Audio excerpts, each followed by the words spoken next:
Let's welcome Todd Acamesis, everybody. Thank you very much for being here.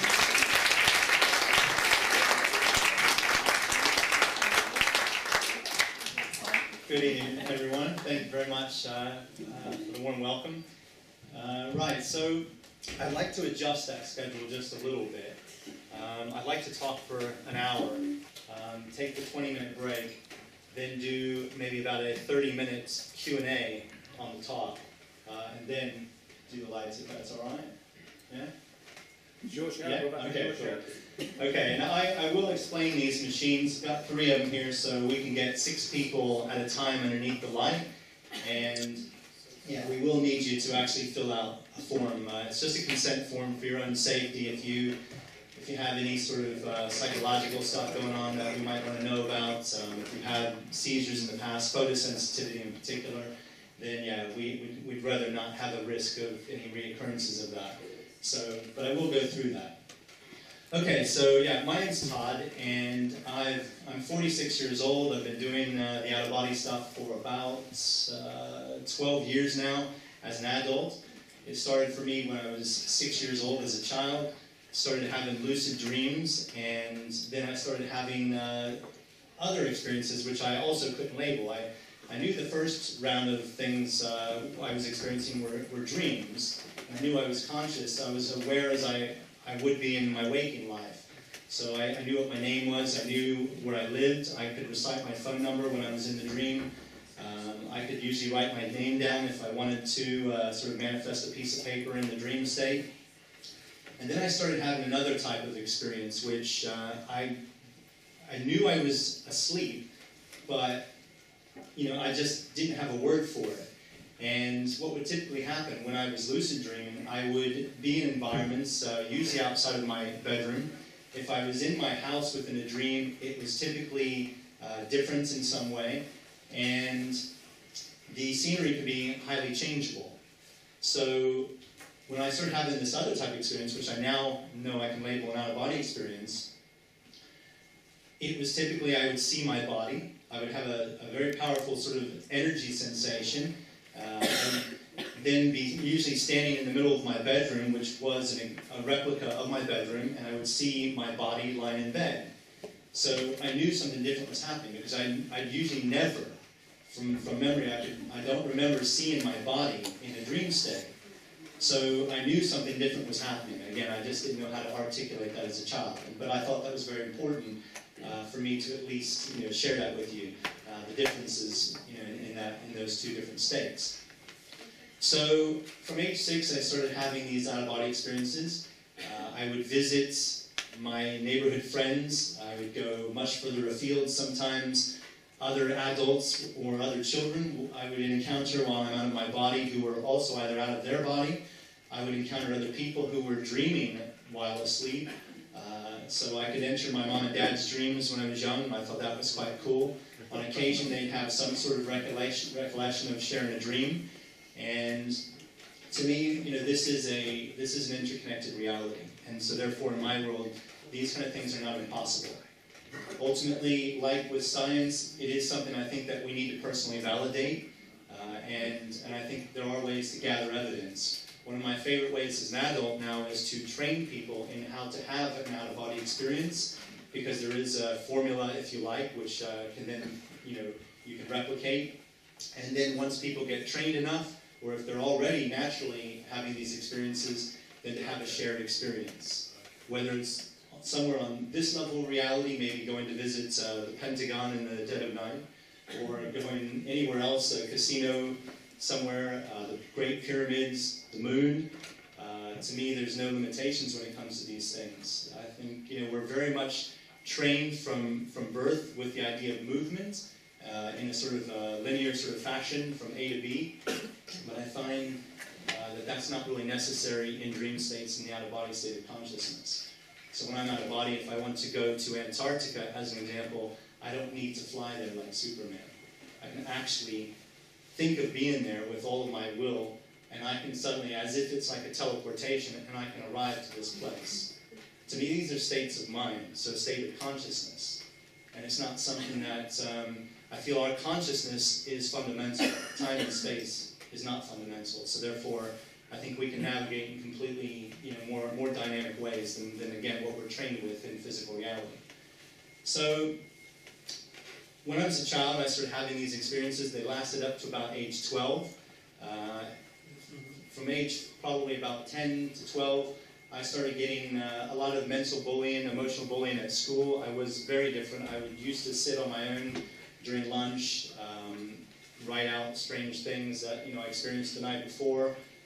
I would sit during sort of physical PE, whatever we call it over here, and I'd sit at the end of the field just staring up into space and into the clouds. And that was sort of my reality at that time, because I had clairvoyance and other things going on at that age. And so I was also talking with what we would consider the dead, but they're not very dead. They're quite lively, actually, on these other levels. I think death, from what I've learned, is a transition. It's a doorway, to another starting point. And ultimately, to me, it's not even a doorway to another starting point. It's a doorway to what we were before we came here. Whether you've already examined, evidence that's out there with regards to the interlife state, the afterlife, whatever you want to label it, to me, this is not, in a sense, what I would label base reality. This is a virtual reality. Whatever you want to sort of, whatever you're comfortable with, that's fine. Whatever you're not comfortable with, that's okay too. There might be a few things I say tonight that triggers you. That's also okay. I really don't mind, if people get triggered. I'm quite comfortable with your feelings.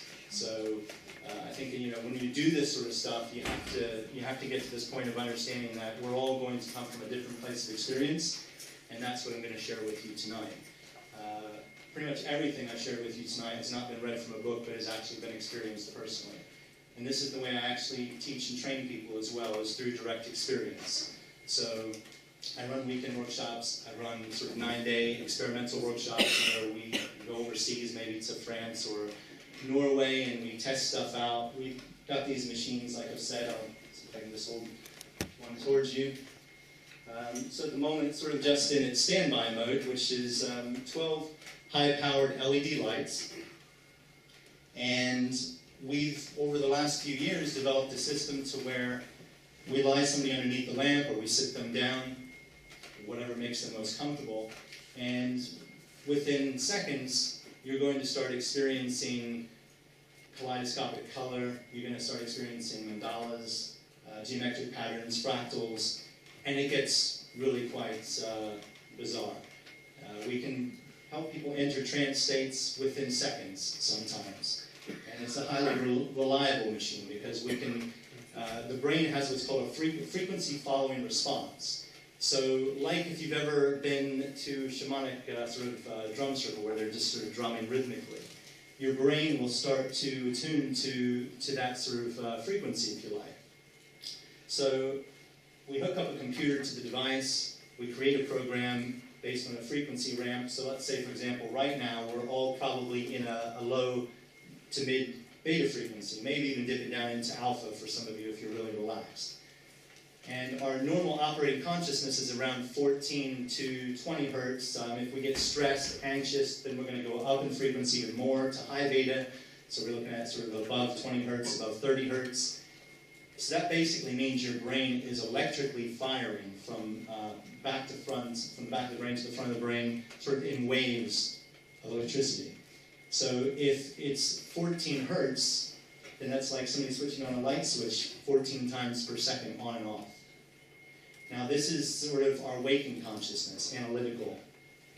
When we move into altered states, such as when we close our eyes, this is the most natural rhythm for the brain. Once we close our eyes, we instantly start moving to an alpha frequency, 10 hertz alpha in particular. So this is a brain-body sort of communication.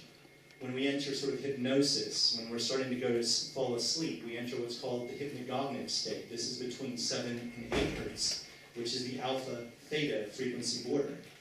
In that state, we start to have sort of phosphane imagery. We start to experience potentially hallucinations. We can start to have the formulation of dreams. So liminal dreaming, which is that dreaming on the edge of unconscious and consciousness. So those edge realities. If we take it right into a dream, then we'll refer to it as lucid dreaming.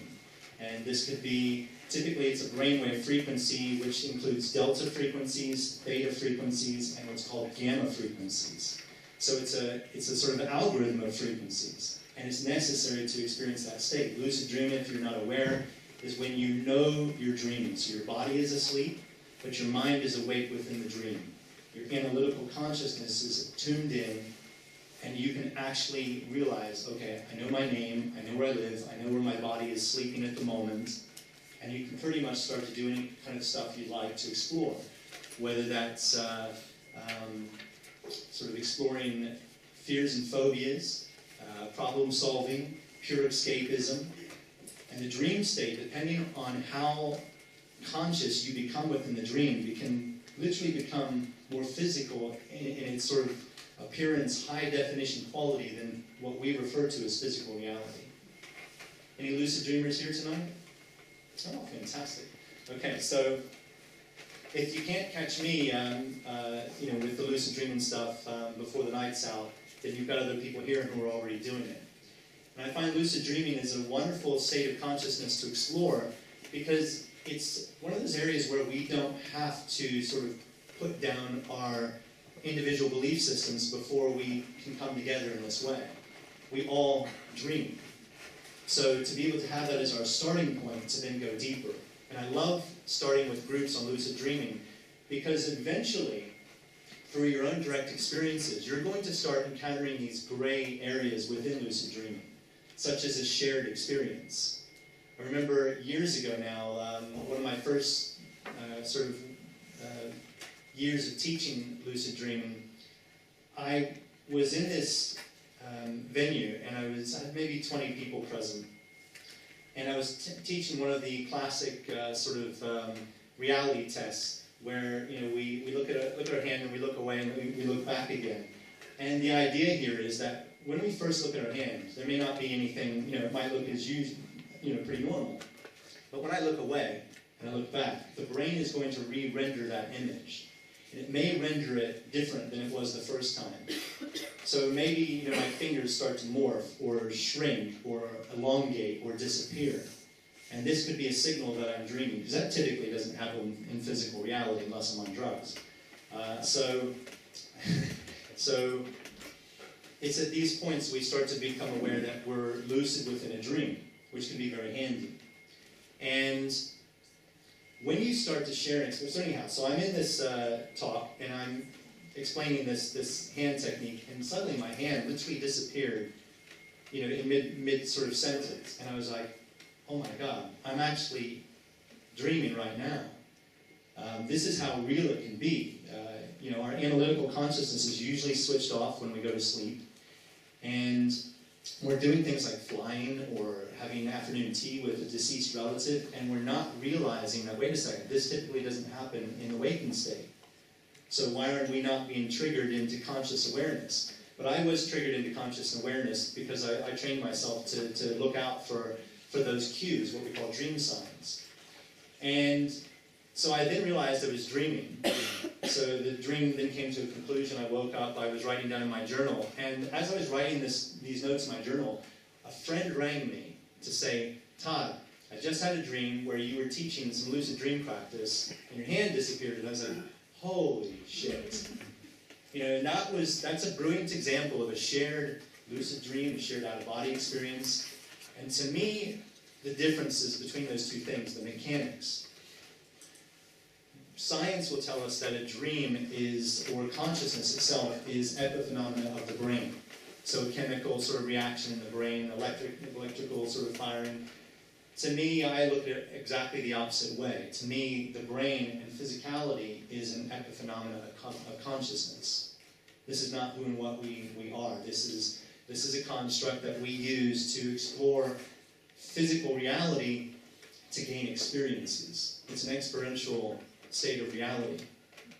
So, to me, it makes a lot of sense that, I don't know if simulation is the right word. It's probably not. Virtual reality may not even be, the perfect word for this, sort of labeling.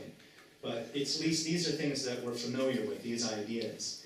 And I personally, through the out-of-body experiences that I've had for more than 12 years now, has brought me to the conclusion that, this is again, this is my belief system, so if, again, you don't need to get triggered. You can just listen and enjoy it, or, you know, otherwise you close down and nothing else happens. So I've had out-of-body experiences that, you know, sort of, in a sense, provide me with evidence that this may not be base reality, that this might be a virtual reality of a yet more advanced civilization. And this is not, you know, anything new. This is something that's been discussed probably, you know, since ancient Greece, if not way before that. You know, with the idea of the cave and the sort of the shadows on the walls. You know, you're looking at, you know, sort of the phenomena versus the reality. And I think, you know, for me, this is really interesting to push, you know, deeper and deeper down this rabbit hole to find out, you know, the truth of who and what we really are. I don't claim to know the truth of who and what we really are. I have an idea. I have some puzzle pieces that I've been able to click into place over the years, and I'm going to share as much as I can with you tonight. So, just to bring you into my world a little bit, so I'm a trained remote viewer. I've been remote viewing since 1999. I've been exploring with the out-of-body stuff, like I said, since a child, but I've retrained myself as an adult. The experiences at will instead of spontaneously. Usually I can lie down in a very relaxed state, and within 20 minutes to half an hour, I'll be able to sense the boundary points between, you know, this reality and my energy form, my energy body, my astral body. You know, there's different labels that we use for these things, but I'll be able to read the signs as to where I'm at. And at that point, I can then sort of launch myself into an experience. With regards to the dream stuff, I didn't quite tidy that up. So science would have us believe it's something that happens within our brain. I would suggest that a dream is typically something that happens within our energy field.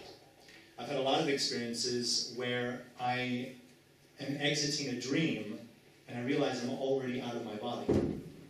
And that's not because I was exiting my body. I was literally, in a sense, becoming aware that I'm conscious now within my energy field, which is perfectly overlapping my physical body.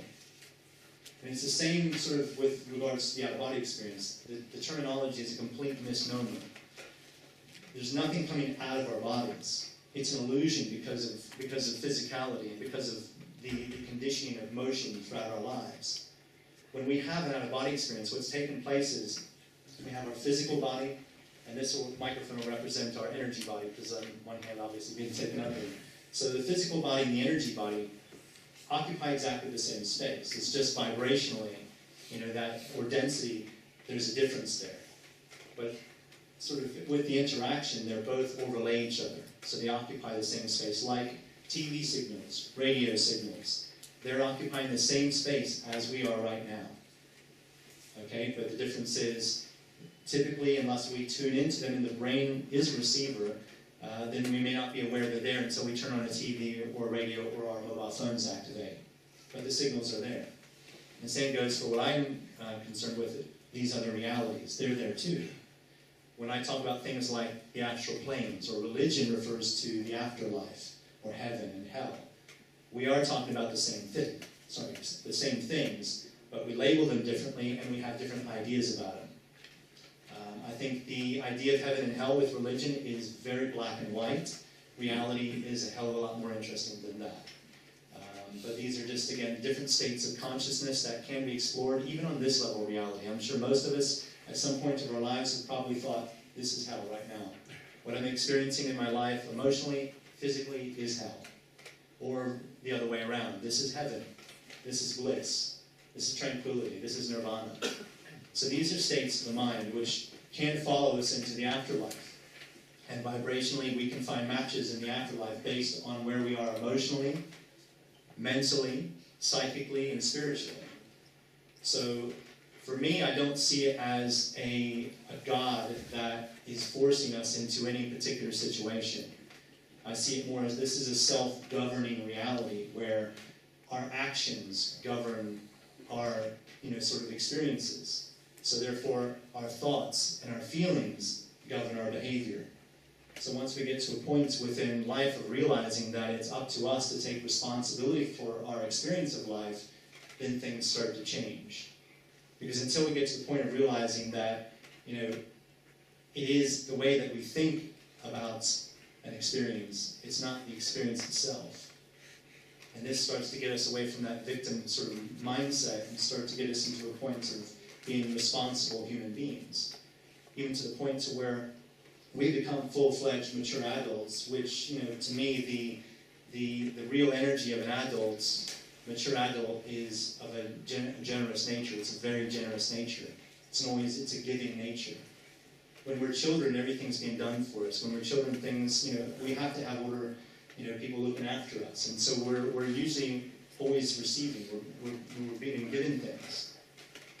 And sometimes we sort of take that mindset into adulthood within our relationships, and we just don't seem to get that, yes, sometimes we're, you know, the relationships we're in, whether that's a romantic one, an intimate one, or a friend or a family member, at some point, somebody has to start giving. And again, that's the nature of a real mature being. Realizing that classic spiritual sort of paradox. In order to receive, you really have to give. Anyhow, so started having out-of-body experiences as a child, the lucid dream stuff, trained remote viewing. I also do synchronicity. I love synchronicity, exploring synchronicity, and one of the ways that I do that is through Synchronicity Walks. So I like to put up notices in cafes, alternative cafes in London, sometimes not so alternative cafes, because you never know where somebody's going to be. Bookshops, you know, windows of shops that say Synchronicity Walk, date, a time, a location, and it's usually in the evening time, during the weekday. I like to do it then because that's when I think people need to have their thoughts and feelings recalibrated the most. We've just come out of work, probably feeling stressed or anxious or maybe even depressed. And I find these synchronicity walks have the ability to recalibrate us and remind us of what we really are. So what we do is people show up to the location. Usually 50% of people I've never met before, so they're newbies to me and my work, and I'll have some dice. And I'll say to them, okay, we use the dice to let go of control, because we want to be able to experience reality without our preferences getting in the way. Because what's the point of coming out here to experience something new if we're just going to get away in the way of that experience, that potential experience? So I say we roll the dice at all the street corners. So whenever we come to a street corner, we roll the dice, and the dice will direct us which way we go. And this can really help get us into this sort of state of non-resistance. And yes, you can be in a state of non-resistance, whether that's a fearful state of non-resistance or a loving state of non-resistance. But for my world, I like to come out from a loving state of non-resistance.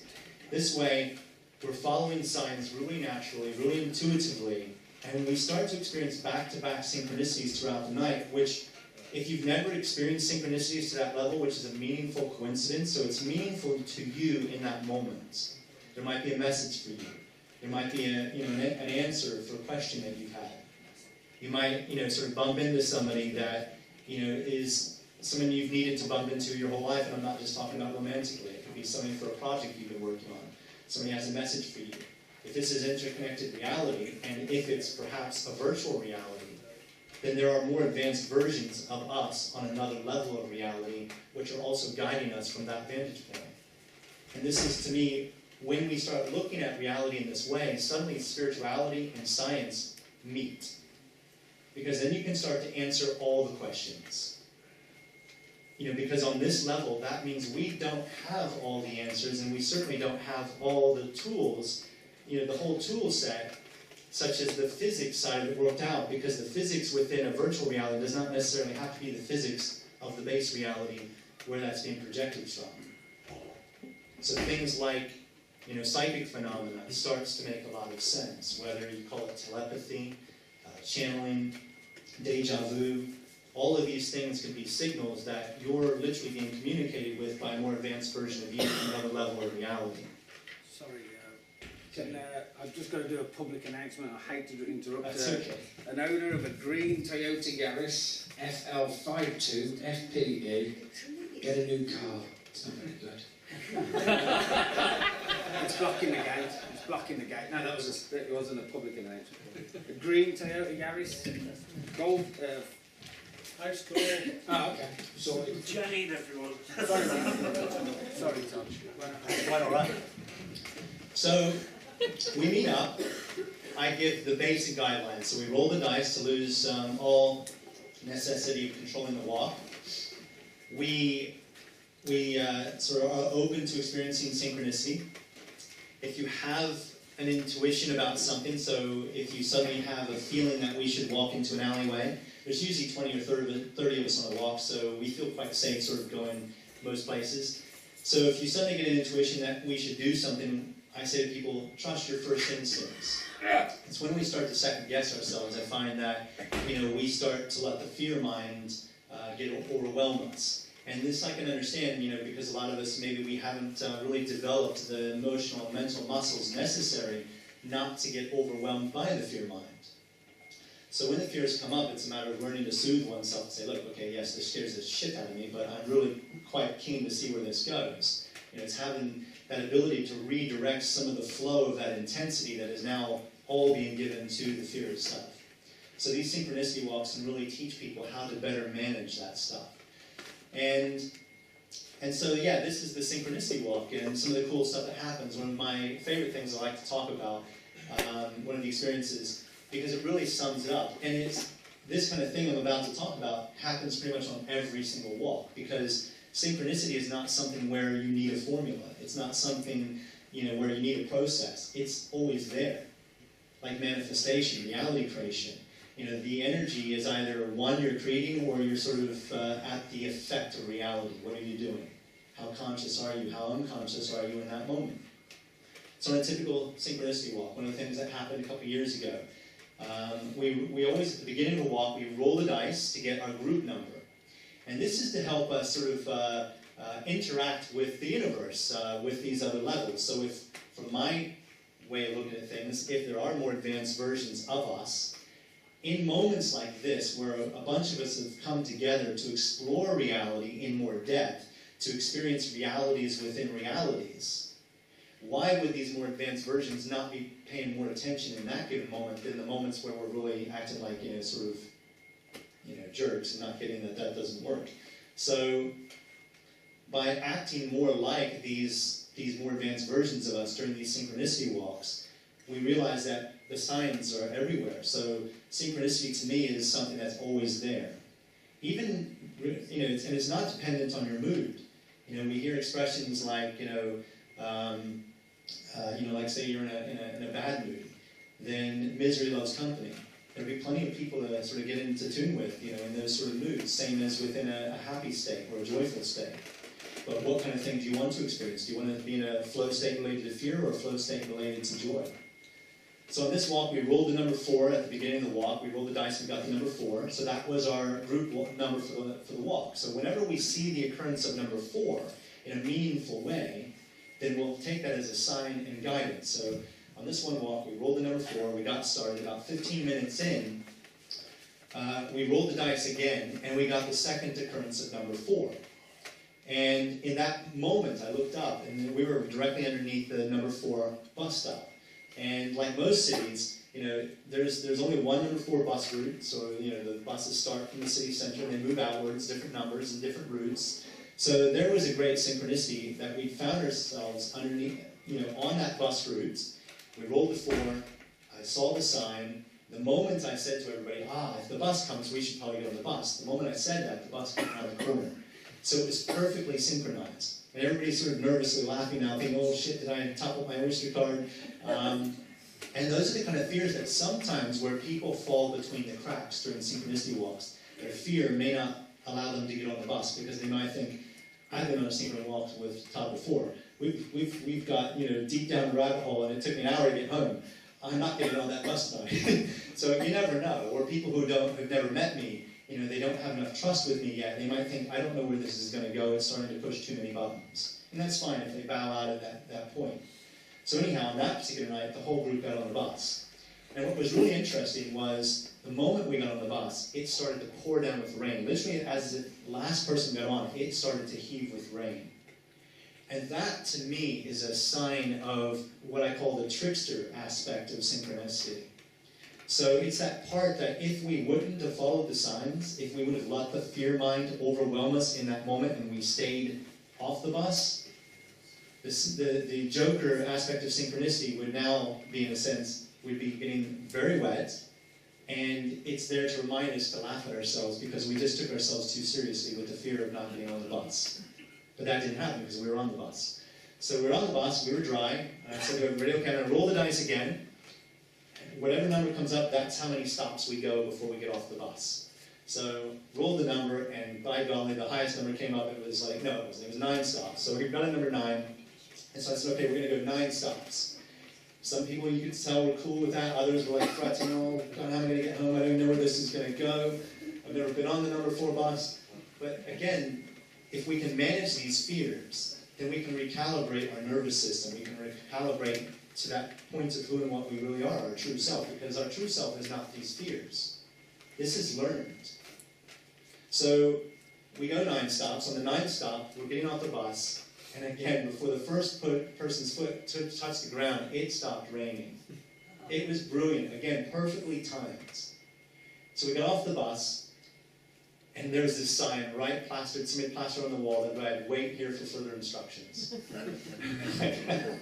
You just can't make this up. I mean, you can, but you don't need to. So we did. We waited. And we only waited a few minutes. This taxi driver pulls over. His passenger got out, and he sort of looks at us. And we sort of just parted out of the way of the sign. And he sort of read the sign, and he just sort of had a bit of a chuckle. And I explained to him, look, we're not tourists. We don't want to, directions to, tourist destination.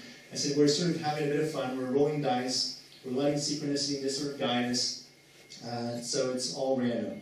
I said, could you please just point randomly, without thinking about it, in any direction, and we're going to follow that direction. And he was like, oh, okay. And he pointed, and we thanked him, and we continued on the way that he pointed. Within about 5 minutes of walking in the direction that he pointed us to, we had this block of flats on our right, and from one of the top 4 flats was this real party music going on. And I said to everybody, look, we've been directed down this way, the party music has really got our attention, I'm getting the feeling we should crash that party. And everybody's like, okay. And the moment I said that, this guy came out of a pub across the way, and he was sort of marching across like he was on a mission, and he looked at us, and he was like, oh, what are you guys hovering around for? And I just explained that, what we were doing, and that we were thinking about going upstairs to the party. He was like, oh my God, my mates just bet me I wouldn't gate crash that party. Perfect synchronization. If we would have slowed down just by a minute, or if we would have gone the other direction, would we have still met the guy? Personally, in my sort of reality, I think so, because I think synchronicity is like the sat-nav, the GPS in our cars. When we are following the signs, and then suddenly, it says go left, and we don't go left for one reason or another. Maybe we only went, sort of 8 stops or 10 stops on the bus. But what happens with the sat-nav? We've learned to be able to trust it. If we go past the road and suddenly it recalibrates and it says turn left, what are you going to do? What do? You turn left. Because you know it's going to lead you back to where you want to go. And so I look at synchronicity in exactly the same way. When we're really tuned in, we're really sort of in that vibration of joy, love, balance, peace, whatever you want to call it, I think, it can really synchronize us with stuff that can be really cool to experience. So anyhow, we knocked on the door. We buzzed ourselves on all the flat numbers just to get in, and somebody let us in. And we all sort of went upstairs, knocked on this guy's door. He opened the door. And I kid you not, there was like a puff of smoke almost in a sense coming out because there was so much dope being smoked. And I said, hi there, there's about 20 of us. I said, there's about 20 of us. We're doing the Synchronicity Walk. We were on a bus, we rolled the dice, taxi drivers pointed us this direction, your house, music, this guy, pub. And this guy was like looking at me and all this, and then he silenced after I stopped talking, and he's like, well, come on in! So we partied for the rest of the night. And all because we, learned how to follow the signs of synchronicity and really have a lot of fun. And we were starting to experience realities within realities. It's kind of like that, the art, the mind art, I can't remember the exact name of it, where you're looking at a sort of a colorful image, and maybe some wavy lines and stuff. What is it? Magic eye? Yeah, it's magic eye. And suddenly, when you sort of focus through it, or sort of cross your eyes, there's an image.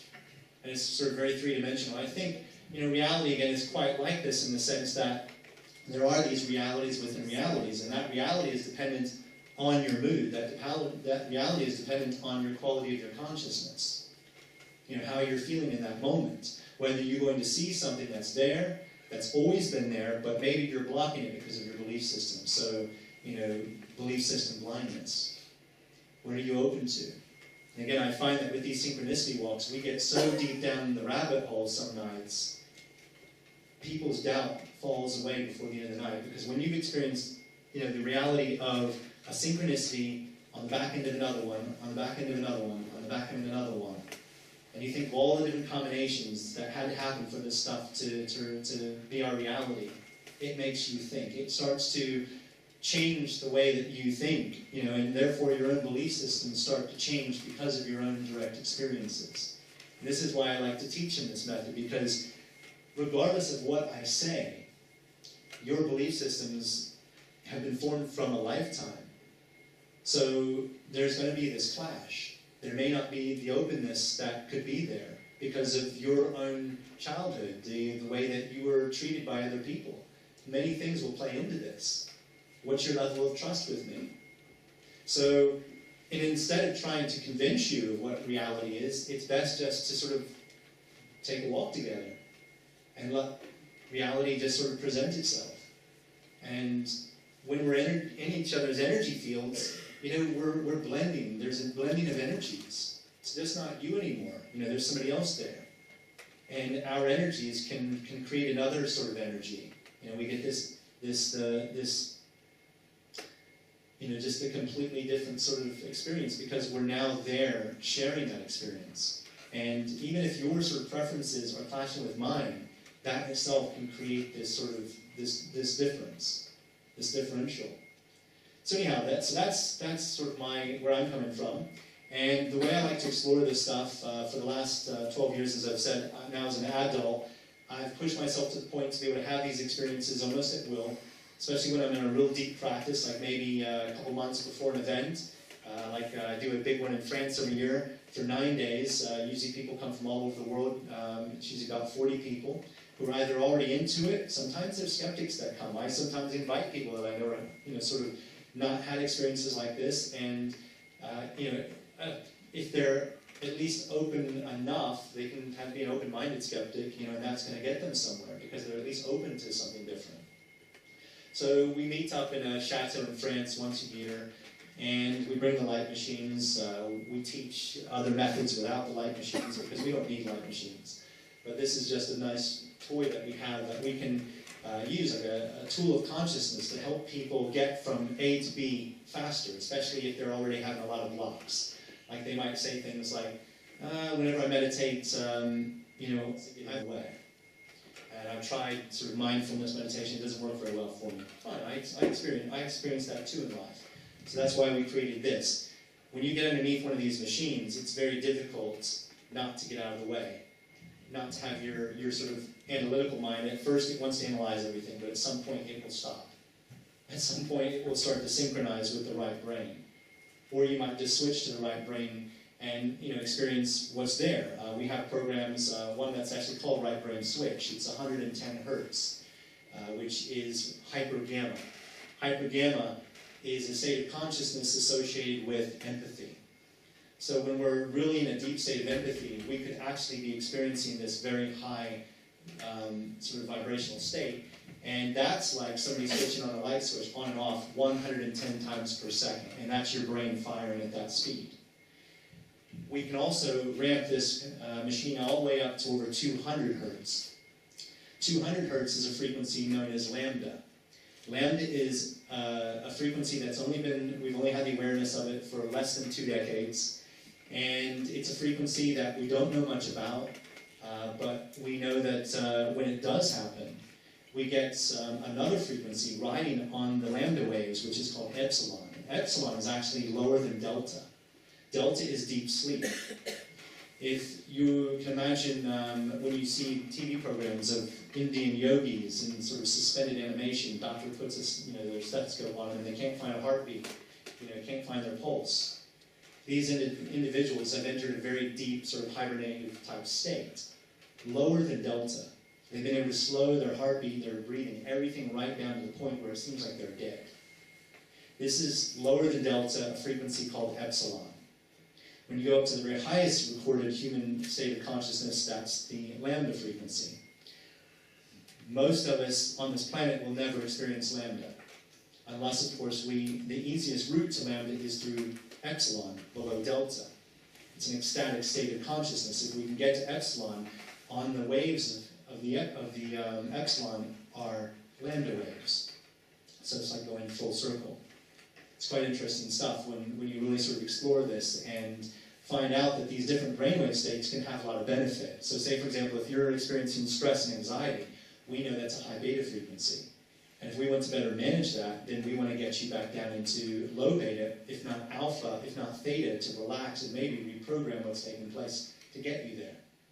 If you're experiencing depression, this basically means that your typical dominant waking brainwave frequency should be beta. Low beta is being blocked for one reason or another, and you're experiencing a lot of delta. Delta is the frequency associated with deep sleep. It's very lethargic in its sort of frequency state and how you sort of experience it. So if you can imagine if somebody's in that delta frequency with depression, and you wake up from deep sleep, somebody rouses you from deep sleep, and you have this sleep inertia where you're fire off, you don't want to get up.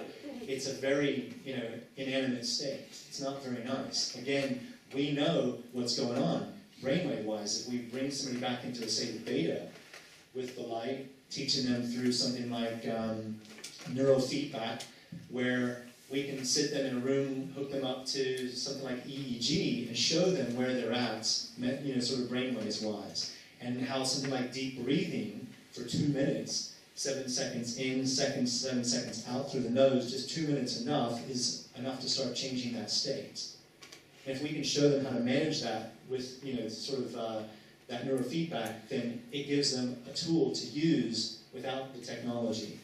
They realize that I saw this happen on a monitor when I did this breathing, and I know I can do this on my own, independently of the machine. So the machine is really to help us get from A to B. Whatever you experience on this later, if you give it a try, we're going to set it to the psychedelic states. So you're going to sort of have a psychedelic experience. There's one psychedelic experience that I can't go through with you tonight because it's 15 minutes long and it would take us forever to do, but we call it acid squirrel. It's like taking an acid experience. It's not exactly an acid experience because it's not the drug that changed that state of frequency, but every brainwave state represents a state of consciousness, a state of the mind. So if somebody says, well, this is just a digital trip, so what? It's still a trip. It's still altering your brainwave state. It's like some research that I read recently that I think it was Harvard University undertook, where they took 3 groups. The first group, they wanted them every day for about an hour to practice the piano keys going up and down, just with finger movements. And the scientists, the researchers already knew what part of the brain that was going to light up and sort of what region of the brain. The second group, they wanted to do that mentally only. So they weren't physically moving their fingers. They were just recreating those physical-like, realistic sensations as much as they possibly can without moving their fingers. The third group, the control group, was instructed to do nothing. Tracked them for, I think it was more than a month. Brought them all back into the lab, hooked them up with, ran them through the brain scanning machines, and they found that the group that was actually doing the physical motion, in that region of the brain, the neuromass was increased by 51 times. For the group that was mentally rehearsing it, it was 34 times. And some dumbass basically said, yeah, but it wasn't 51 times. It's like, and it wasn't 0. Okay, it wasn't 0, it was 31% or 34%, whatever it was. It was off the charts. You can do placebo trials like with drug companies. I read about a trial where this drug company had one of the highest returns on a drug, where they got something like a 79% results for the drug. The placebo got 78%. And then when you're really open about this stuff and you realize, but yeah, how much the placebo effect was already working for the people that represented this 79%. This stuff is powerful. If you think about phantom limb syndrome. Has anybody ever heard of phantom limb syndrome? Okay, great. So for those who have it, let's say you have an amputee, they lost an arm or a leg. They sometimes report pain in that missing limb. Now this is interesting because if we have a physical body and we have an energy body, so when you hear about in classic sort of spiritual, the Western sort of Eastern spiritual practices, the classic 7 major chakras, and the energy body, and in Chinese medicine with the meridians, and sort of dantians, and all these other energy centers, and energy sort of points, storage centers, etc. So if we have an energy body and a physical body, so we're a particle and a wave, as sort of science would relate to. So when I come out of my body, and my consciousness is now, my awareness is now in my energy body, and I might move into my astral body, and I start having an out-of-body experience, I usually have one of two things happen. Either I'm a sort of a 360-degree sort of awareness of reality without physicality, or I have a physical body, while out of body, in the next duplicate of a reality. But if I try to touch something physical from the next vibration, such as my physical body, my hand's usually going to go through it because I'm now physical on a higher frequency physical reality. Whereas this is a lower density physical reality, but yet it's still physicality. So when we have out-of-body experiences, when I go to somewhere like what religion might refer to as heaven, and I'm interacting on those levels, they're as physically real as we are. From their vantage point, we become non-physical. If, like a ghost, within the paranormal sort of state of consciousness, if they try to interact with us, in most cases, these non-physical humans who have now deceased from this level don't interact with us very easily. Think of Train Ghost from the film Ghosts. He got to a point where he could use his emotions as a fuel to interact with people on the train, knock their newspapers out of their hand, their coffee cups, etc. This is poltergeist type activity. This is a human being on another level of consciousness who has learned to touch this level of reality in one energetic way or another. It's an interesting phenomenon, but anyhow, I'm trying to relay the idea that we're not just disembodied minds when we're deceased. That's just not reality. We're not sort of disembodied minds floating in sort of a sea of consciousness. There are physical, form-based realities that stretch well beyond this dense vibrational level. We can call them heavens, hells, nirvana, the soul plane, the astral plane, the mental plane, the causal plane. We have many different labels for these places. We say there's 7 dimensions, 12 dimensions, 49 dimensions. These are all semantics, and I try not to get too sort of bogged down in the semantics. When I go out of body, I know I don't have a roadmap, and I can wind up in a lot of different places. I can sometimes return to the same places, and sometimes when I arrive, I have my physical body, which is a duplicate of my physical earthbound body because of my strong self-concept of who I think I am, because of a conditioning of a lifetime. So you think about those amputees. When I'm teaching the out-of-body practice, one of the things I teach is for people to keep their physical body absolutely still. So we call this mind awake, body asleep. If you can get to that state, you can start to use that as a launch pad for an out-of-body experience. So it's called mind awake, body asleep. So one of the practices, as you're lying there, to stimulate the energy of your energy body, is to pretend you're moving your non-physical hand, which is now going to be a duplicate version of your physical hand. Let's think back to the Harvard study, where they had these people just mentally rehearse the piano, but yet they were able to change the structure of their brain, a particular region of their brain, by something like 30 plus times. So, to me, that's not just something physical taking place.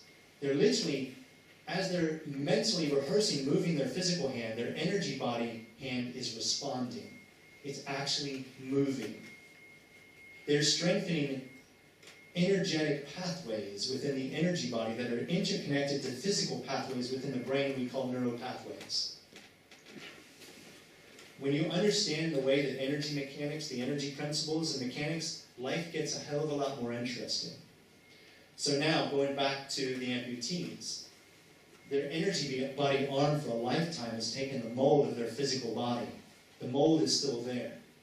they're still feeling energy flowing within the meridians and other points, and they're feeling, when they're usually feeling that pain, it's blocked meridian points within their arm, within their energy body. And when we start to explore reality with this openness, but with the desire to do it from a scientific sort of rule set, if you like, to where we're gathering evidence, to gather proof, to get to a point of, understanding, again, life gets interesting, because we don't just keep getting lost, down in the rabbit hole, but we start to really, we're able to navigate it again and again and again. When we're able to share these experiences with other people, like my son, who's now 17 years old, I started training him to have out-of-body experiences when he was 8 years old. He was a natural, just like most children, probably most of you when you were that age. And so his very first attempt, he successfully was able to come out of his body. Over the period of the next year, we took the training deeper, and him and I were able to start sharing out-of-body experiences together. Going places, coming back, reporting exactly the same experiences. I've got to a point to where my youngest daughter, I'm now divorced from my ex-wife, and we've got 3 children together. When I started doing a speaking tour a few years ago, my youngest daughter at the time was 5 years old, and I missed her a lot when I was on the road and I was no longer living at home. So I learned to get out of my body and enter what we call the void. The void is in a state of consciousness where we're not experiencing physicality. So it's like a void, there's just nothing. And in that state, I start to then formulate the idea of what I want to experience. And in some cases, because I'm on the road and I'm missing my 5-year-old daughter, I would think about her energy. And suddenly, images will start to form in this void. Images which I realized was dependent on her state of consciousness.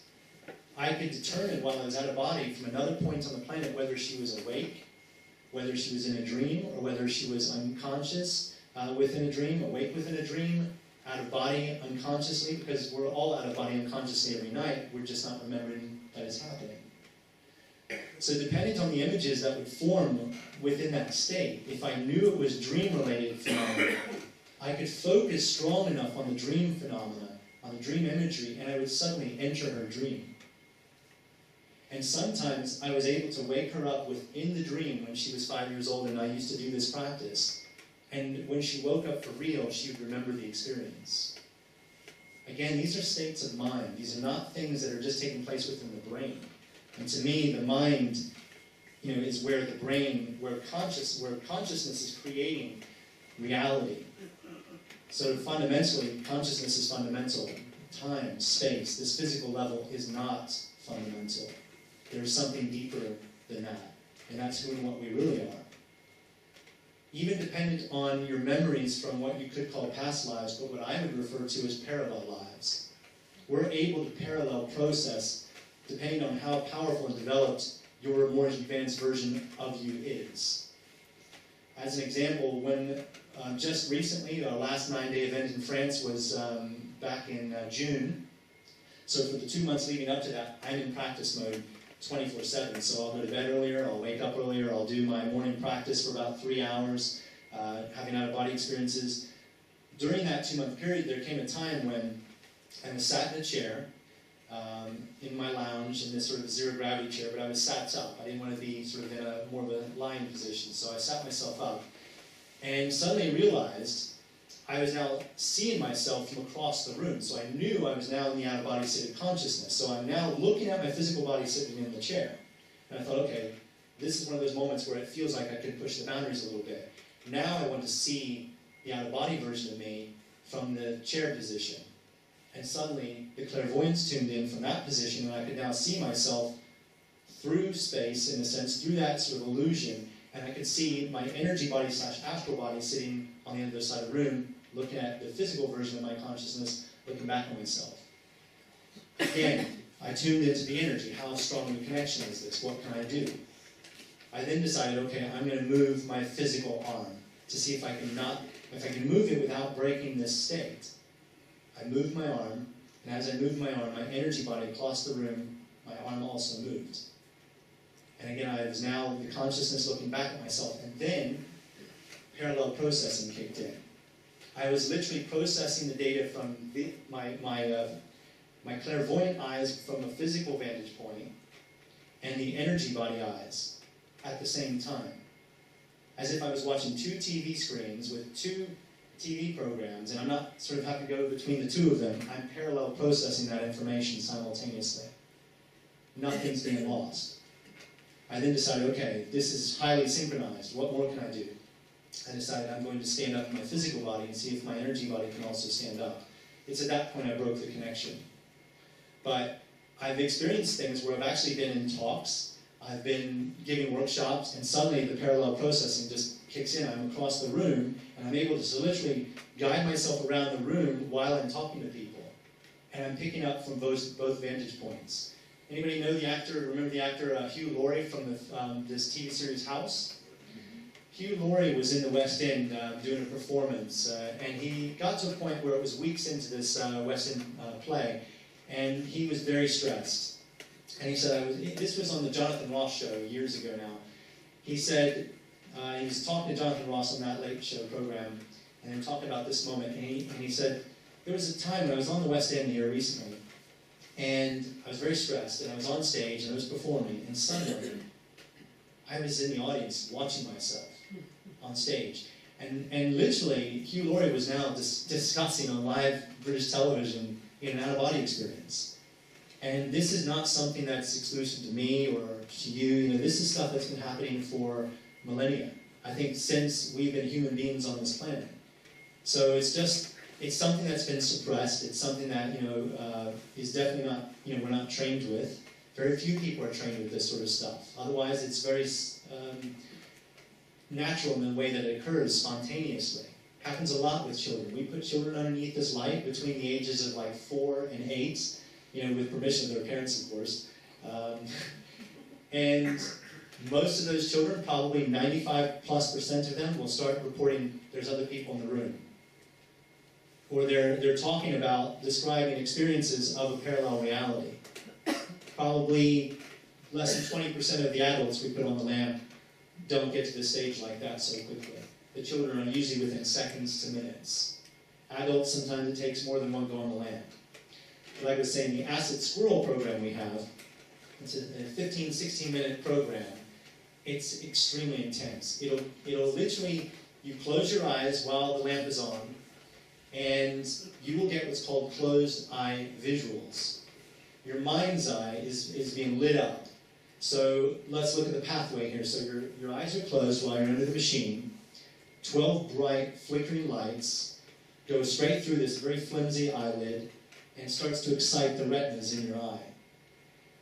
That's basically information that's being sent through the visual pathway, which is the optic nerve, to the thalamus in the brain, that then starts radiating that information to other parts of the brain, including the pineal gland. So the whole time this light is on, the pineal gland is being heavily stimulated, which is another interesting thing. So anyhow, your mind's eye suddenly lights up with bright colors. A color palette you will probably never witness in physical reality. You will have mandalas, fractals, geometric patterns, and you can do the same program more than once and have completely different patterns and different colors, and the bulbs are only white. So your brain is actually translating the frequencies into the full color spectrum, depending on what frequencies we're flashing through there. And this goes to show how amazing our brains and consciousness are. If we were then to start playing music like gongs, sounds, the sound of gongs while you're lying in the lamp, you will actually see the interference patterns of the sound waves interacting with the flickering light. If you then start to change your breathing pattern to a more controlled breathing pattern, you'll see how that has influence on the patterns.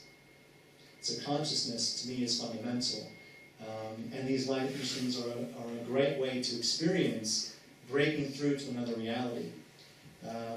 If you get deep enough, if you don't get too absorbed in the light show itself and all the fractals and geometrics, which are stunning, if you allow yourself to go even deeper, in a sense, get behind the light, you can have what they call, when people take DMT. Anybody had DMT before? DMT, I'm going to talk about just for a moment. I had my first experience with DMT about a year ago now. And I typically don't do drugs. But I get a lot of people ask me when I do my talks and workshops, okay, you can get out of the body this way, but have you tried it, through ayahuasca, through DMT, through LSD, or acid, or anything else? And typically I have to say no.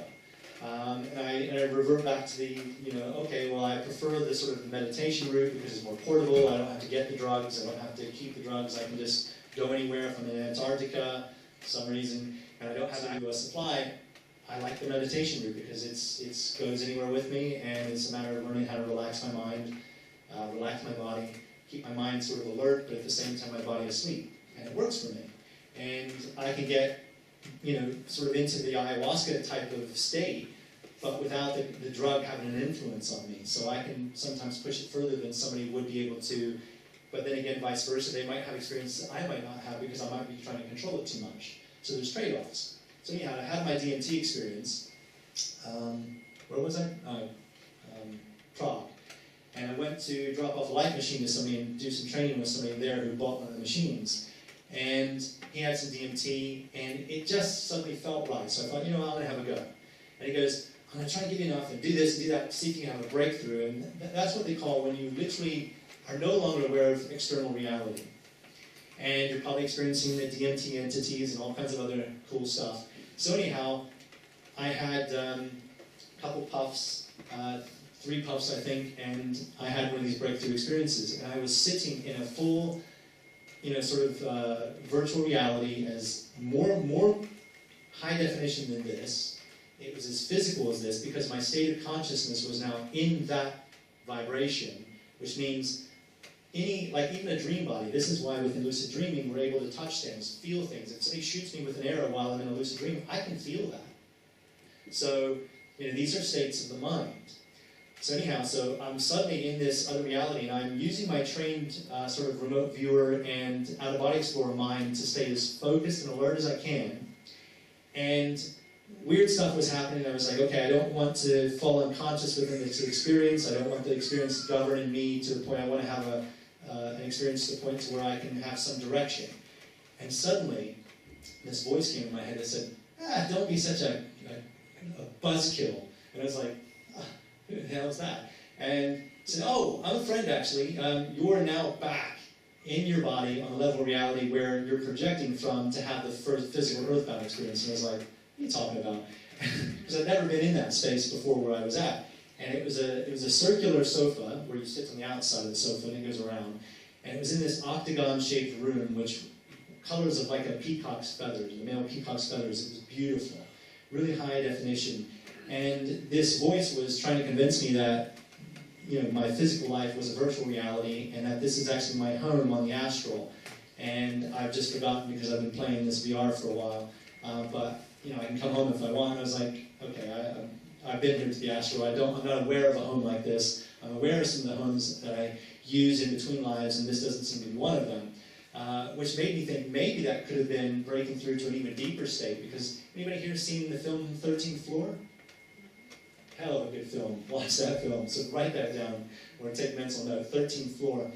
It's where these researchers building these powerful sort of computers are able to create this sort of simulation within the computer. And some of these simulants, sort of the idea of humans within the program, start to become conscious. So you now have consciousness within the simulants, within the simulation. And when the researchers from the base reality start to go into the machine to have a virtual body, in a sense, and a virtual experience, some of the simulants that are getting consciousness within the computer program are aware that something strange is going on. And then they do some stuff to try and occupy the bodies of the more advanced people that created the computer. And it starts creating all this freakiness. And then it gets to the point to where one of the scientists dies in the program, and vice versa with another character. And then another scientist, when he wakes up from the program, comes back and he decides, I'm going to just go as far as I can go in my car, because I realize I've never gone as far as I can go, come to roadblocks sometimes, he goes past the roadblocks, keeps going into the desert, and then suddenly you get this sort of computer simulation, sort of a grid, where mountains should be, so the mountains are now made out of this computer simulated grid, where it meets this sort of reality that we're aware of, like a mountain with dirt and rock, and he's suddenly like, oh my God, I thought I created a simulation, but I'm in a simulation. And then you realize, how far does this actually go? So, to me, it makes interesting sense. Elon Musk, the CEO of Tesla Motors, and Tesla, the X rocket stuff,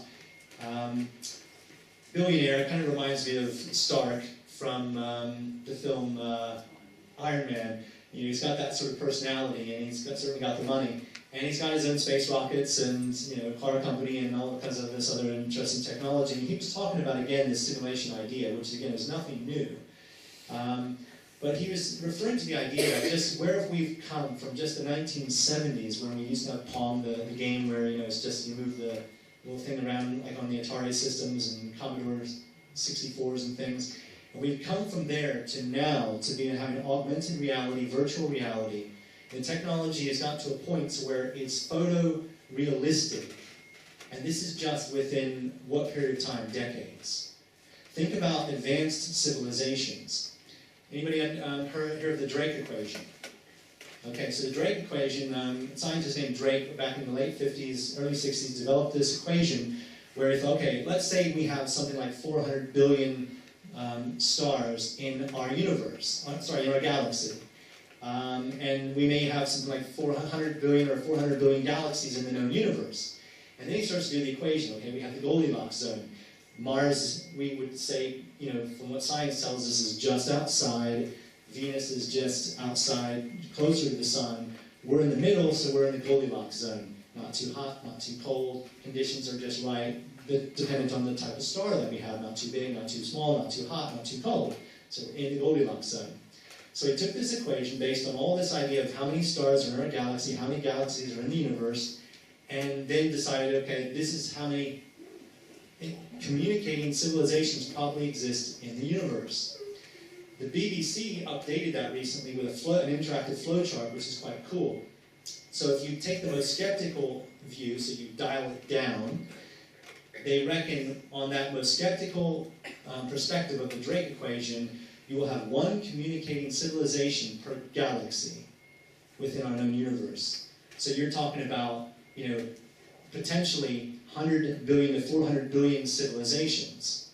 You take the more sort of optimistic ground, you're looking at about 78,000 communicating civilizations within our one galaxy, the Milky Way galaxy. That's a lot. So whether you're looking at it from the skeptical perspective or the sort of optimistic perspective, and then maybe you start throwing in some out-of-body experiences where you realize that we're not even dealing with one physical level reality, one physical universe. We're dealing with parallel universes, you know, the multiverse. We have humanity that exists on the inner planes of reality. Screw, you know, just what we perceive as physical. This is a dense physical reality. So a low density physical reality. You have other realities that are a higher density physical realities. And it's dependent on your state of mind and how much you're plugged into that particular matrix for what you're remembering at that given moment. So I think that's probably over an hour. Am I guessing that's about right? I get caught up in the talk too. Okay, so what I'd like to do is if we take the break that you normally are used to taking, yeah, and then we meet back after I said 20 minutes. We'll do a Q&A because the stuff's still fresh in your heads. Ask anything you like. If I can answer it, I will. If I can't, I'll put up my hand and say I can't answer that because I don't know. And then after that, we'll do the light machines for those who are curious enough. Yeah?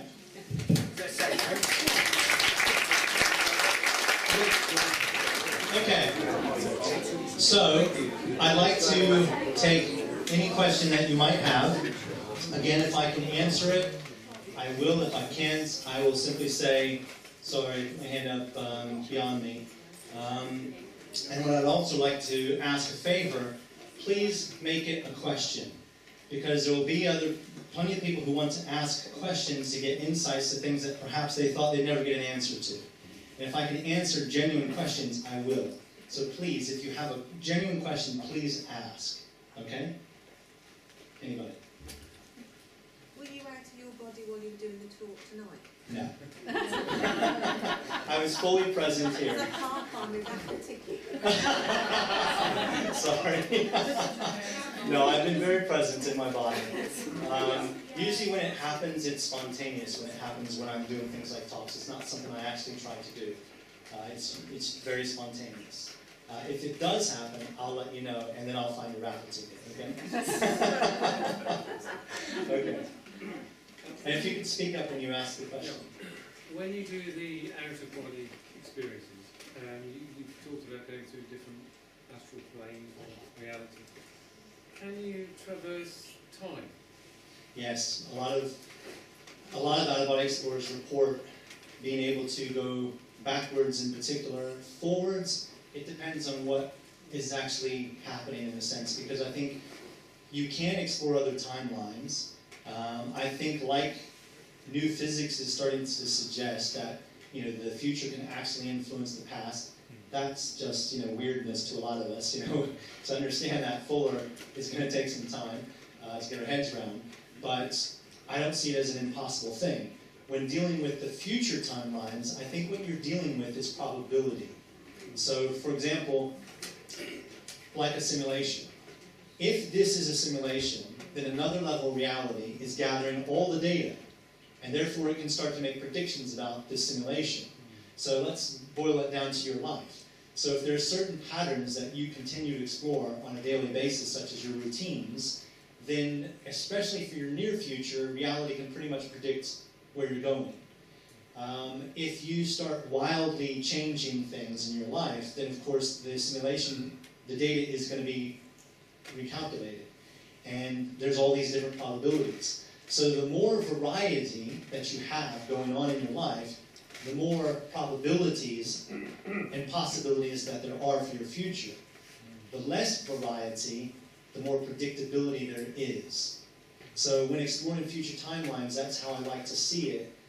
When dealing with the past, I like to see when people talk about the Acamesis field or the 0 point, they're talking about the all that is. They're talking about everything that's the past, everything that's actualized, in a sense. Everything that's happening now in real time. And all those probabilities and possibilities are all in that sort of storage, of that 0 point, or whatever, everything.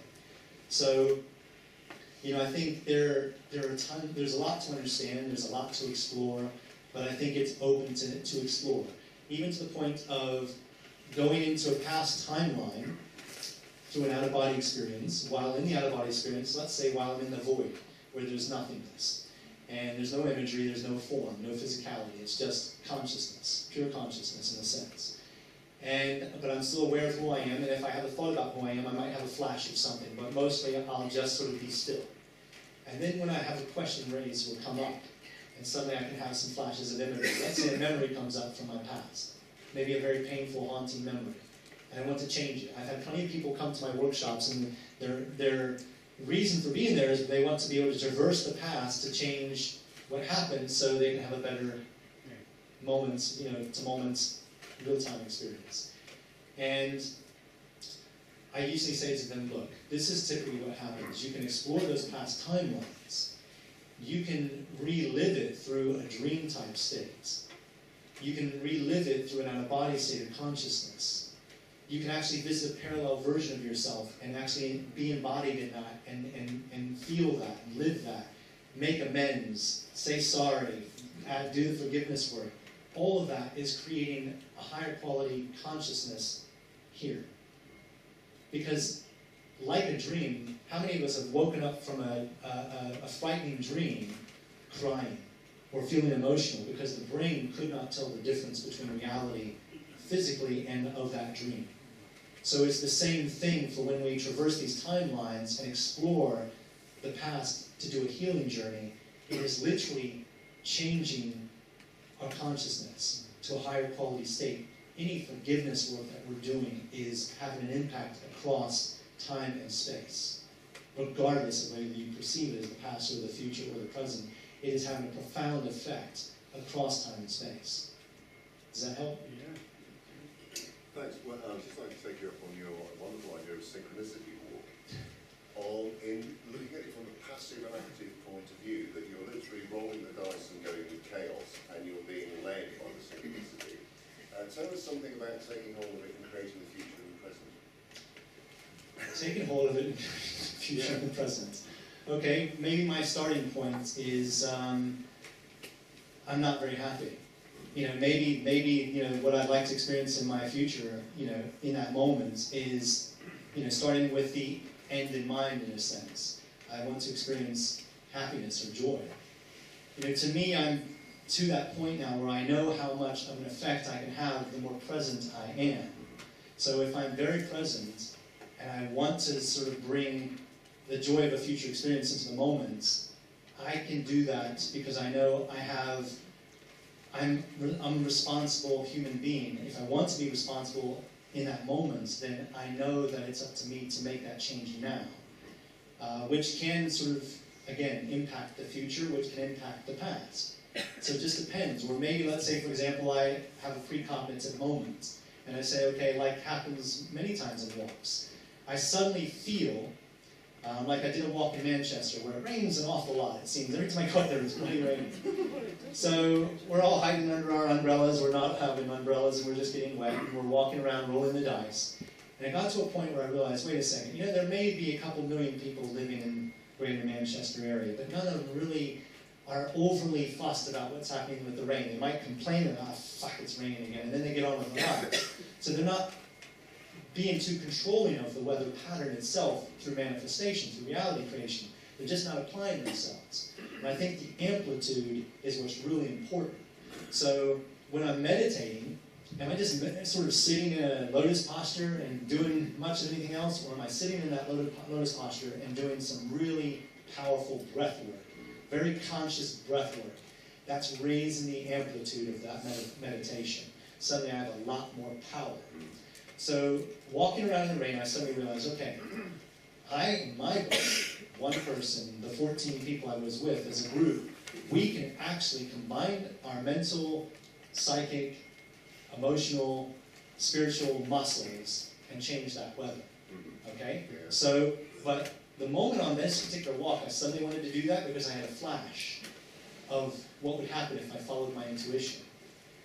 We rolled the dice to get our group number. I think on that walk, it was 2 numbers that we went with that actually gave us 14. It was like, you know, combining, you know, like if it was a 4 and the 9, then we made it, you know, wait a second. Yes, okay, yeah. So we came up with a number, it was 14. And suddenly I had a flash that said, if we decide, if I right now say to everybody, stop, let's quickly meditate, calibrate our systems, get in synchronization here, visualize, you know, this, as in stopping to rain, and I said to everybody, it'll stop within 13 minutes. Okay, it will stop within 13 minutes. Everybody's like, Todd's a nutter, but let's go for it. And we all got in the circle, and I said, okay, look, we've got a couple billion Mancunians, you know, not really working against us because they're not really focused on it. A lot of noise. Yeah, there's a lot of noise, but we can reduce the noise within ourselves to hit the signal that we want to hit. Yeah, so we'll reduce the signal-to-noise ratio within ourselves. We did that by getting still. I then sort of walked them through a guided sort of meditation as we were standing there. And I said, okay, now, let's keep time from now. And then we started walking around. We went into one of the big stations like Piccadilly, went to the toilet, Synchronicity led us to places in the station. We came back out at the designated time, which would have been 13 minutes later, and it stopped raining. Yeah? So, you know, to me, it's the more present we can be, we can start to sense the downloads that are already there. Again, if this is and again, I'm not saying it is, I'm saying through my experiences, this is what I believe. So you really don't have to get overly caught up and say, oh, Todd, you know, he doesn't know what he's talking about. This is just my experience. That's all I'm sharing. Okay, so, yeah, so is that a good example? Is that? It was. It's sort of the fact that if everything is synchronous, you can't actually be doing anything other than being synchronous with it, but not noticing. Yes, and it's but the then noticing. The other side is once you notice that it is, are you then being played, or can you take hold of the wheels and play the game? I'd like to think that, yes, I'd like to think that we live in a universe that can surprise itself through us, you know, as agents of the universe. We're all part and interconnected to it. So I like to see it as very dynamic, very creative, and whether I'm being played or whether I'm able to be the player. Sometimes I'm at the effective reality. That's usually when I'm not being very present. Okay, I'm using my head and I'm feeling sorry for myself, or I'm really judging or whatever else. But when I start switching into that very loving mindset, I'm spiraling upwards, and I'm very present, I can start to see the patterns that are creating the feelings and the thoughts I'm having about my feelings, and I'm not getting bogged down in all that stuff. Or at least I can see, okay, this is the fear that I'm having right now.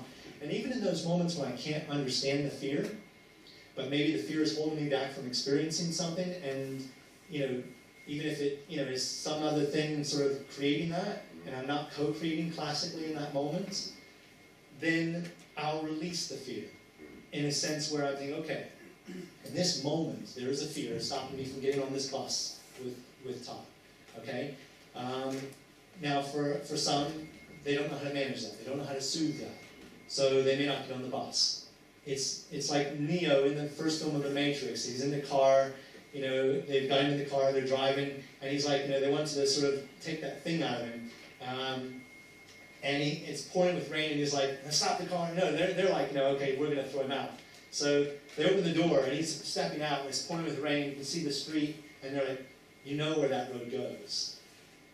We all know these roads. The only reason life doesn't change is because we're not changing. The only reason we keep walking down the same road is we're not changing, on a deeper level. We're getting stuff intellectually, but we're just not getting to the change because the emotional muscles just aren't strong enough. They're being overwhelmed. So in this case, classically, we look within spirituality and we see this idea of if it's interconnected and if it's a co-creation, then when we can get to that point and realize, wait a second, like Alcoholics Anonymous, okay, you can't do it on your own. That's one of their sort of ways of thinking. You can't do this on your own. You have to have help. When you realize that if this is truly a co-creation, and you're going to go beyond just intellectualizing that idea to employing that idea.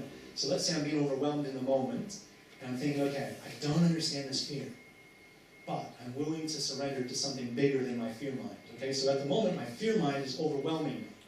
So, I'm now at the effects of that fear. Whereas if I stop myself and say, okay, look, this is scaring the bejesus out of me. I'll admit that. I don't really know what the fear is about. I don't know what the thought is behind the fear. I don't know why I keep having these thoughts. But I'm willing to surrender to something bigger than my ego. And I'm referring to the ego as the fear mind. It's not the classic sort of personality stuff within psychological thinking. So to me, the ego and the fear mind in that sense. So if the fear is bigger than my problem, I have to find something bigger than my fear. Okay? So I might look into my upbringing. For me, it was Christianity as a child. I didn't like sitting in Sunday school. I didn't like, this old preacher preaching at me, telling me, you're going to hell if you do this. That just didn't sit right with me. But what did felt good was the loving ideas behind somebody like Jesus. I love the idea of Jesus sitting in a marketplace and washing the feet of the leper, and not seeing the leper, but seeing himself, seeing this interconnected reality, seeing this zero-point field that we're all connected to. That sat well with me. I didn't understand it to that degree as a child, but, I could understand that was compassion. That was love. And so I think, okay, even if Jesus was or wasn't a real man, there's a thought form that so many Christians have, created on another level of reality, because all thought creates some form on some level of reality. Even if that's a thought form within your own energy field, which another psychic or clairvoyant can see, and this is why they're able to pick stuff up about people, because they're either feeling it or they're seeing something in somebody's energy field, and it's a thought form. Now, if you were to get out of your body, or get conscious in a dream, so a lucid dream, those thought forms are as physically real as your dream body in that state. So thought creates some form on some level. So if I can think, okay, if this idea of Jesus is going to be sort of propagated by, I think there's almost 1 billion Christians in the world. So it's a lot of energy creating this thought form of Jesus, of love, turn the other cheek, all this goodness, yeah? So if I have a strong enough faith in something like Jesus or Buddha or an archangel like Metatron, I like the idea of Metatron, it sounds like a really tough character, So if I really can identify with an energy like that, then that will become my go-to energy in the moment where I'm feeling overwhelmed by my fear. If I think Jesus can't solve my problems are too special for Jesus, my problems are too special for the force, too special for the universe, whatever label you want to use, then yes, you are putting your problems out of reach of you in the universe that can hold the whole pattern in place. And that's just indulgence in that sort of energy. There is something always bigger than our problems. We have to then learn to trust, to go to that energy and say, okay, I can't do this alone. So in this moment, I'm going to surrender that energy to Jesus, because I know he's bigger than my problem. I'm going to surrender that energy to Metatron, because shit, he's definitely bigger than my problem. I'm going to surrender it to the Force and Yoda, because I think Yoda is bigger than my problem. Capabilist and X-Wing out of the swamp. So I have to go to something bigger than my problem. And so what I'll do is I'll do a simple little thing like, I don't understand what this fear is. I don't understand why I keep thinking this way. I don't understand why I keep thinking this way about this person or this situation. But I am willing to feel something different. You're allowing a recalibration to take place within your consciousness. You're allowing something else that you're connected to within the universe to be able to come in and help you change the way you're thinking. You then have to switch into that action mode. You have to be able to say sorry when, like let's say you just, had an argument with someone, like my partner and I, we have arguments now and again. We're normal people. And we have our problems and we have arguments. And let's say this guy does something that really irritates me. And I get into a really dark place. One of my sub-personalities has been really triggered. An ego state has been really triggered hard. And she's like, come back out of the dark place. I'm sorry. How many times does she have to say sorry? Sometimes she can say sorry 10 times. And I'll just be there, this sub-personality to be like, no, she's not suffered enough. We all get that dark force now and again. It's just like, part of us is like, just say sorry. The other part is like, no, I'm really hurt. And it's just like being able to sort of say, okay, in that moment, I really need help. And I need to be able to surrender that energy and let that recalibration take place. So, yeah, I guess this started off with a simple question, but this is why I like Q&A, because it can really sort of take us on these circuitous routes which might be able to help people beyond what they thought the question was. So, Right. Multi-function. I'll be as brief as I can. I can relate to a lot of what you say. Now, I've had out-of-the-body experiences from being about 3, but I was 37 years of age before I knew they called it astral projection, right? Yeah. And we're speaking on the same language on that. And like yourself, I've done time travel, and probably like your good self, I've visited other spheres or planets, some higher and some lower. And I have found the one that we're on now, is a very low one. Now, by vocation, I'm a numeral, and a few weeks ago I did a talk on the hidden and mystical power of numbers. And I don't profess to be any Cassandra or prophet, but if I found, if you know which planet governs which country and so forth, I have been able to make predictions, probable predictions. For example, have you got a question in there somewhere? The question is, yes. This year is a very, very dangerous year for this particular planet, especially regarding war. By the end of this year, the international situation is very, very serious. Have you found anything?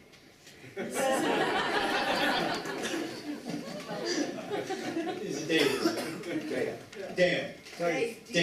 Dave. I call you Dave. Yes. Okay.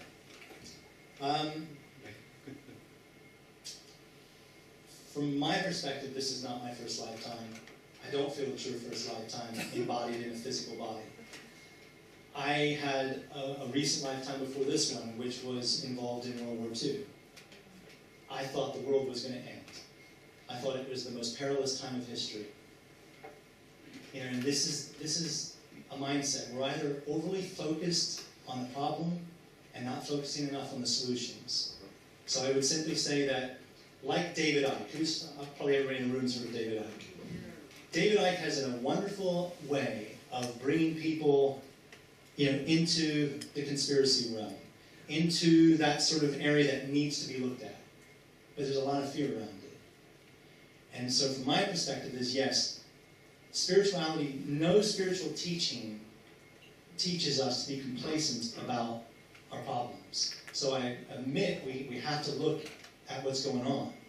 But we shall, from my perspective, dwelling in it, just adding more negativity to it without doing something about it in a positive light, with love, with compassion, with kindness, with mercy.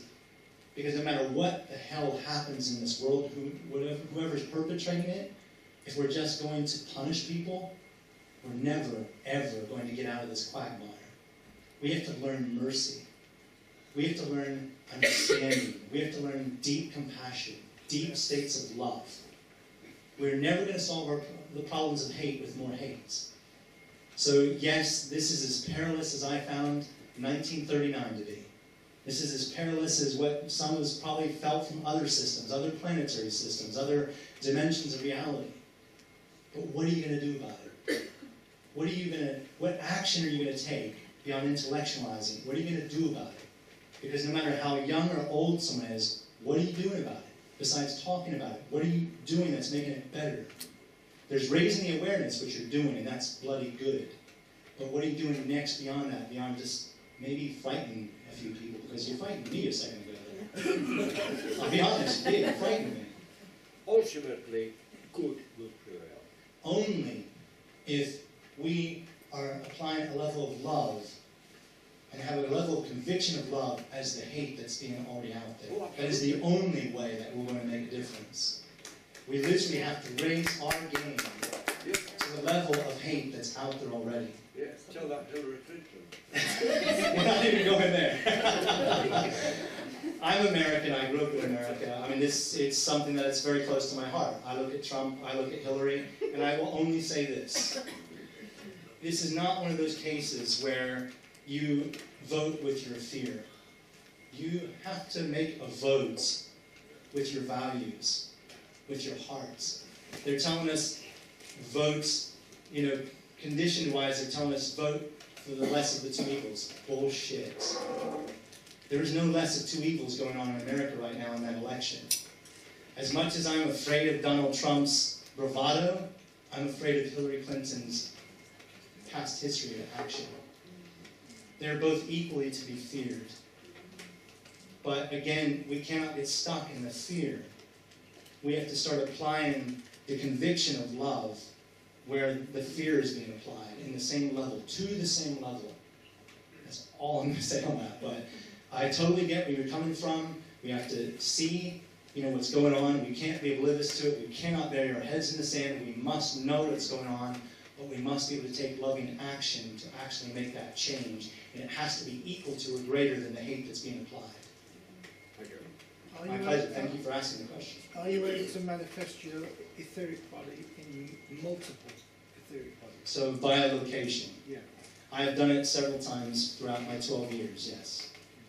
Usually, again, not something that I am able to do at will, more as something that's happened while I'm already in that sort of peak state. Or it happens spontaneously. But it has happened. And so, yes, so he's basically asking, can I have two physical bodies within one physical reality? Or several physical bodies across different realities, correct? Yeah. These kind of things are entirely possible. And again, you're either practiced to that level or it's happening spontaneously. There are people like, say, for example, schizophrenics. These are undiagnosed clairvoyants. And they're seeing through this illusion, and they're having conversations with real people on other levels of reality. And we have a fucked up medical system. We have a screwed up sort of governments that sort of are mismanaging people's lives, are ruining and wrecking people's lives because look at Churchill as an example. When Churchill was looking, and fair enough, I don't have a great love for Churchill, but this. But let's look at one of the quotes that we have from Churchill with regards to Hitler's regime. These were not worthy men, and they were not following a worthy individual. Look at the people in our government that is currently there. I'm not going to name names, but are they worthy people? And if they're not, why the hell are we following them? They're not worthy of being followed. They're urine extractors, that's what they are. So I can hear you. I said they're urine extractors, that's what they are. Have you had a look at the new £5 note and who's on the back of it? I have held it in my hand, I haven't gone into the detail. Yeah, it's Winston Churchill. Yeah? We have a lot of things in every part of our lives, including our music industry, that is controlling us. We all know this. But again, we have to get to the point where we're actually taking the actions consistently, and it's loving action to make that change. Is it possible to access information from a dream someone else had and was desperate to convey, but then died before they could? From my perspective, everything exists in this 0 point. So whether you call it the Acamesis field, it's the information is there, it's never going to be lost. It's like energy, it just transforms to something. So it's stored somewhere. What I would suggest is learn how to still your mind, learn how to be consistent at stilling your mind, set intentions, like when you go to sleep tonight. You know, even whether you've ever had a lucid dream before, it does not matter. What matters is the fact that you're now going to show up with your energy and apply yourself in that way and be open to having those experiences. You can either download the information by asking for it to come to you through synchronicity. We've all had experiences in life where we've thought about something and then something happens like soon after. But I would suggest maybe write down your intention, stick it underneath your pillow, think about it regularly. When you go to sleep tonight and every night from this point, say things to yourself like tonight, I will become conscious and lucid in my dreams. And you'll have a list of goals that you can start to work on within those states. So in those states, you have a greater access to the subconscious, which your subconscious is interlinked to mind, to this person in question. Regardless of where this person now resides within multidimensional reality, they're there somewhere. Even if they're transitioning to a new personality to incarnate into a different, dimension, the reincarnation wheel, whatever you want to call that, that personality exists within the whole, always. So that information exists therefore too. And it can be accessed through dreams, it can be accessed through psychic phenomena from this level. It just depends on where you're putting your energy towards. I would suggest, because it was a dream, let it happen within a dream. Have a notepad and pen next to your bed. When you get into bed tonight, take lines like, sometimes when you're naughty at school and you have to write, I will not be naughty on the chalkboard 50 times. Write out in the journal, in the notepad, before you go to sleep, sitting in bed, ready for sleep, writing out, tonight I will access that dream. You know what dream you're referring to. Reality knows which dream you're referring to because it's the intention that's the interconnection. So write it out 50 times. Tonight I will access the dream consciously. Tonight I will access the dream consciously. You're now setting the stage. You're showing up. Lie down in bed, close your eyes, and make your last conscious thoughts that intention. It could happen tonight. It could happen next week. But it's never going to happen if you don't apply the energy in that way. It's for you to access. You just have to show up to do it. The intention is the asking. The intention is you're setting that intention to have that happen. That is the ask. You could simply, when you're saying if you want to sort of have it happen in that sense of the asking, that's fine too. You can ask an angel, you can ask a guide, you can ask an advanced version of you to bring you the information. There's multiple ways to do this. It's just what feels right to you as an individual. Do you want to ask? Do you want to co-create? Do you want to be at the effect of something? Do you want to be at the causal level of it? It's up to you. It's just learning that we have a choice. Does that make sense? Yeah. Does it help? Yeah, brilliant, nice one. Okay. I'm blown away by the answers, but I know we've got to organise this. We've got to get. Sorry to cut in because I know Rach had a question and Ian had a question. I reckon if we talk like this for 3 more hours, we'll just forget. So I am wearing, because we can bring it back. Like again, not reincarnate, like 2017, it's just a trip up the motorway. So, we've got to set these lights up right, and then like draw some raffle, and then get you all queuing up, and that's going to be fecking chaos. So, I reckon there's a game now, we have to say, give our resplendent joy for what has been a beautiful tour.